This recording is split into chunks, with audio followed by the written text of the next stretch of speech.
بسم اللہ الرحمن الرحیم۔ السلام علیکم۔ آج ہم ایک اسلامی بادشاہ اور انجینئر کا واقعہ بیان کریں گے۔ سلطان مراد ترکستان کا بادشاہ اور اسلامی دنیا کا حکمران تھا۔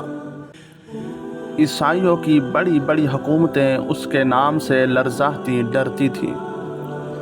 یوں تو ہر مسلمان حکمران کو عمارتیں بنوانے کا شوق رہا ہے، مگر سلطان مراد مسجدوں کی تعمیر میں خاصی دلچسپی لیتا تھا۔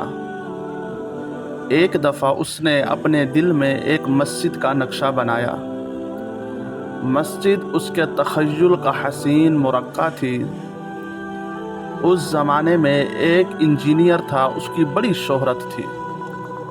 بادشاہ نے اسے بلایا، اپنا نقشہ اسے دکھایا اور مسجد کی تعمیر پر لگا دیا۔ آخرکار مسجد تیار ہو گئی، جو فی الواقع ایک شاندار مسجد تھی۔ بادشاہ اگلی صبح مسجد دیکھنے کے لیے چلا گیا۔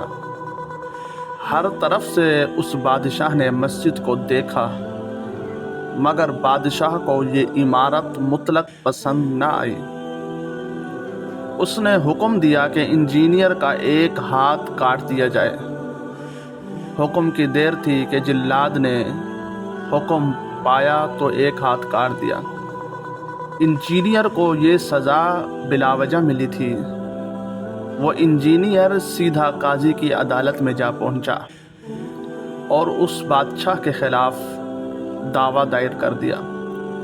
قاضی نے بادشاہ کو حاضر ہونے کا حکم دیا۔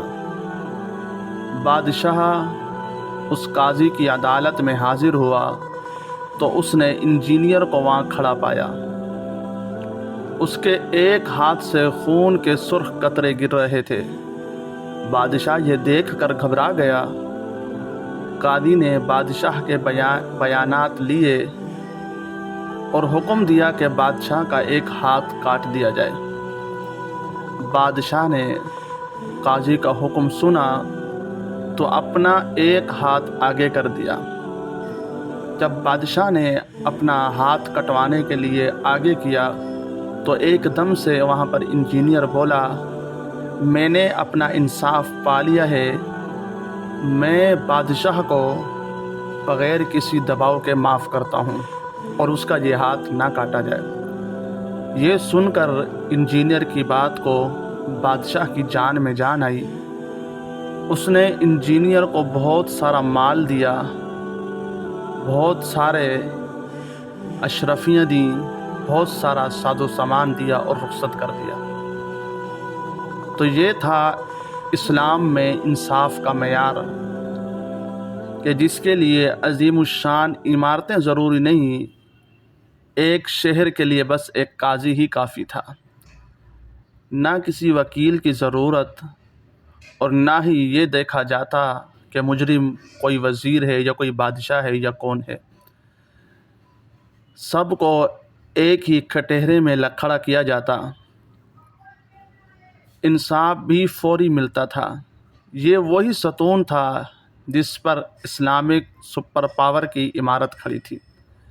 لہذا جیسے ہی اس ستون میں دراریں پڑنا شروع ہوئیں تو اسلامک سپر پاور کی عمارتیں بھی کمزور ہونا شروع ہو گئیں اور بالآخر اسلامک سپر پاور کا نام و نشان تک باقی نہ رہا۔